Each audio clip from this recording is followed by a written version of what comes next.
Et si le projet Mbappé au Real Madrid était déjà mort, pas parce qu'Mbappé est complètement nul, pas parce qu'il ne marque aucun but, mais plutôt parce que son arrivée a peut-être été la plus grosse erreur stratégique de Florentino Pérez depuis au moins 20 ans. Aujourd'hui, Enrique Riquelme arrive face à Pérez avec une idée simple, le Real doit arrêter de choisir les stars avant de choisir une équipe. Salut les gars, c'est Lucas Footlab. On se retrouve aujourd'hui pour une nouvelle vidéo où on va parler de Kylian Mbappé, de Florentino Pérez, Enrique Riquelme avec les élections qu'il y aura au Real Madrid prochainement. On parle pas simplement de joueurs, on parle d'un modèle. D'un côté Pérez, le galactisme, le marketing, la star mondiale, les stars mondiales, avec Mbappé comme visage du mandat. De l'autre, Enrique Riquelme qui propose un directeur sportif, Cantera, projet cohérent, retour à une logique sportive, et forcément, au milieu de tout ça, il y a Mbappé. Le problème, c'est pas qu'Mbappé n'a pas de talent, le problème, c'est que le Real a ajouté Mbappé dans une équipe qui avait déjà Vini, Bellingham, Rodrigo, qui avait déjà des profils qui veulent attaquer les mêmes zones, et à un moment, c'est pas du football, c'est une collection Panini. Le Real, ils n'ont pas construit une équipe pour Mbappé, il a sacrifié son équilibre pour ne pas rater Mbappé. Pérez, il a sacrifié une équipe qui était cohérente juste pour rajouter Mbappé. Et depuis tantôt, j'arrête pas de dire « Ok, il a pas de talent, ok, il est pas nul », mais soyons concrets, cette saison, Mbappé, c'est pas terrible. Pour pas dire nul. Je vais pas dire nul parce que bon, voilà, mais c'est vraiment pas terrible. Regardez son dernier match, il y a énormément d'erreurs, et sur l'ensemble de la saison, moi je pense qu'il y a 3 problèmes. Le premier problème, c'est qu'il veut jouer contre nature, il essaye de décrocher, jouer dans les pieds, mais mon gars, t'es pas Harry Kane, t'as pas cette qualité. Et pour un gars qui a été aussi bien formé, je comprends pas comment il peut y avoir autant de contrôles ratés, autant de passes ratées, autant d'approximations dans les gestes simples. Je lui demande pas de faire des gestes de Neymar, parce que il ratait des trucs compliqués, ok, mais même les trucs les plus simples, il les rate, beaucoup d'erreurs techniques qui sont normalement simples, et ça c'est vraiment un problème. Mbappé au Real, sur l'affiche, c'est magnifique, dans la boutique, c'est magnifique, dans les médias, c'est magnifique, bon, sauf quand il fait des sorties catastrophiques, mais sur le terrain, la question est brutale, est-ce que c'était vraiment ce dont le Real avait besoin, ou est-ce que c'est juste le dernier rêve personnel de Pérez, alors qu'on sait qu'il va bientôt décéder, puisqu'il est très âgé, est-ce qu'il s'est pas dit, ce serait mon dernier rêve avant la mort? Pérez voulait son trophée marketing, le Real avait besoin d'un plan de jeu, et ça, on dirait que Pérez l'a toujours pas compris. Quand Riquelme arrive, il n'a même pas besoin de dire « je veux vendre Mbappé », il lui suffit de dire « je vais prendre un directeur sportif, la Cantera, les joueurs dont le Real a besoin, un projet cohérent » et tout le monde comprend le contexte parce que le contre-exemple parfait c'est Mbappé, donc forcément sans dire frontalement ce qu'il va faire, on a tous compris qu'en fait il veut soit se débarrasser d'Mbappé, soit le forcer à s'intégrer dans un projet cohérent. Quand Riquelme fait des interventions où il parle des joueurs dont le Real aura besoin, c'est une attaque directe et logique contre Mbappé. Mbappé, il peut mettre 40 buts, ok c'est très bien, mais la réalité c'est qu'on s'en fout, parce que la vraie question au Real, c'est pas est-ce qu'Mbappé marque, la vraie question c'est est-ce qu'Mbappé rend le Real plus fort collectivement, est-ce qu'il rend Vinicius meilleur, est-ce qu'il rend Bellingham meilleur, est-ce qu'il rend l'équipe plus équilibrée, meilleure, est-ce qu'il rapproche le Real de la Ligue des Champions. Et sur ça, le constat est clair. Un joueur peut marquer beaucoup et quand même rendre le projet plus flou. Et oui, parce que depuis qu'Mbappé est là, le projet est moins cohérent et tout part en cacahuète. Le timing est parfaitement terrible pour Pérez. La liste de l'Espagne est tombée.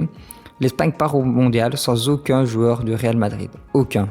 Pour un club qui a longtemps incarné une partie de l'identité du football espagnol, c'est violent. C'est très violent même. Et pour Riquelme, c'est du pain béni. Il peut dire que le Real est devenu une machine à star internationale, mais qu'il a perdu une partie de son âme sportive.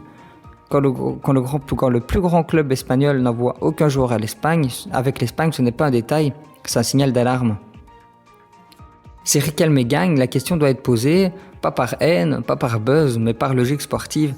Si Mbappé oblige le Real à déséquilibrer Vinicius et à devoir bricoler dans son animation, que ce soit offensive ou défensive, alors choisir la star avant le système, il va falloir clairement se poser des questions, est-ce que ça vaut la peine ou non?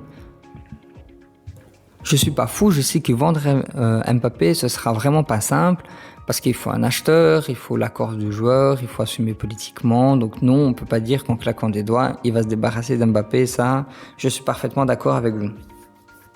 Cependant, si je me fie aux déclarations passées d'Enrique Riquelme, où il avait déjà dit que Mbappé était une erreur, que lui, il aurait préféré prendre Haaland et Jürgen Klopp, et ici, en interview récemment, il a déclaré qu'il avait déjà 2 accords pour faire venir 2 grands joueurs des tops mondiales à leur poste au Real Madrid. Donc, qu'est-ce que ça signifie ?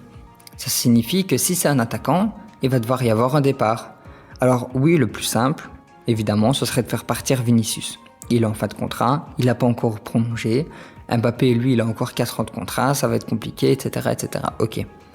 Sauf que, imaginons que Riquelme il gagne les élections. Il va voir Vinicius et il lui dit écoute, voilà, moi je t'offre un nouveau contrat et voilà ce que je te dis, moi je te fais dégager Mbappé et tu redeviens le centre du projet. Et vous pensez que Vinicius il va dire quoi ? Il va dire non, je me casse. Il va dire ok, ça va, je reste. Évidemment.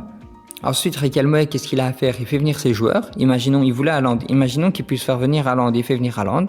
Il va voir Mbappé. Il lui dit, écoute, t'as plus ta place. Mbappé, lui, pour sa carrière, il va pas avoir le choix. À un moment donné, il va bien falloir qu'il trouve un autre club qui va pouvoir l'accueillir. On sait que notamment en Première Ligue, il pourrait y avoir des solutions. Donc la solution, ce serait peut-être ça alors.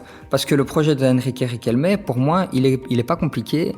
Pour moi, tout ce qu'il veut, c'est apporter Jürgen Klopp.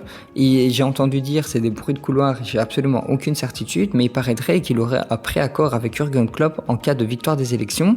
Donc imaginez, il va voir Jürgen Klopp, il lui dit, écoute, tu auras les pleins pouvoirs sportifs et tu pourras faire ce que tu veux de cette équipe. Génial. Ensuite, Vinicius Junior, s'il n'y a pas de problème avec Mbappé, s'il n'y a pas de problème au niveau de son contrat, s'il se sent bien au club, lui, il n'a aucune raison de faire n'importe quoi comme il a fait avec Xabi Alonso. Donc même si Jürgen Klopp lui demande de courir, on sait que Vinicius, il n'aime pas trop, mais Vinicius, il le fait déjà plus qu'Mbappé. Donc Vinicius le fera pour Jürgen Klopp. Ça va pas être très compliqué cette histoire. Il suffit de ramener des grands joueurs, de le faire partir et on verra bien ce que ça donne. Maintenant, évidemment, tout ça c'est vraiment dans un monde illusoire. Je sais que c'est très compliqué. Mais après voilà, Mbappé cette année, il s'est foutu de la gueule du monde. Il s'est vraiment foutu de la gueule de tout le monde. Il a joué pour lui-même, pour ses records. Il n'a pas voulu jouer collectif. Il aide jamais ses coéquipiers. Quand ses coéquipiers ils sont dans la merde, il les aide pas. Quand ses coéquipiers ils sont pas en bonne forme, il les aide pas. Il joue que pour lui-même. Il a joué pour ses records. Il a simulé des blessures. Il s'en est pris à ses coéquipiers dans les médias. Il a fait des déclarations parfaitement honteuses. On peut même dire qu'il a carrément chié sur le club cette année. Donc forcément, Mbappé, ça devient un problème au Real Madrid. Je ne me souviens pas que quelqu'un ait autant manqué de respect à cette institution qu'est le Real, le plus grand club du monde. Normalement, personne n'est censé être au-dessus du club. Ils ont fait une exception pour Mbappé. On voit comment ça finit. Ok, Vini aussi, il a manqué de respect. Mais Vinicius, lui, c'était pour de bien meilleures raisons qu'Mbappé. Et puis surtout, le problème, c'est qu'il s'en prend aussi à ses coéquipiers.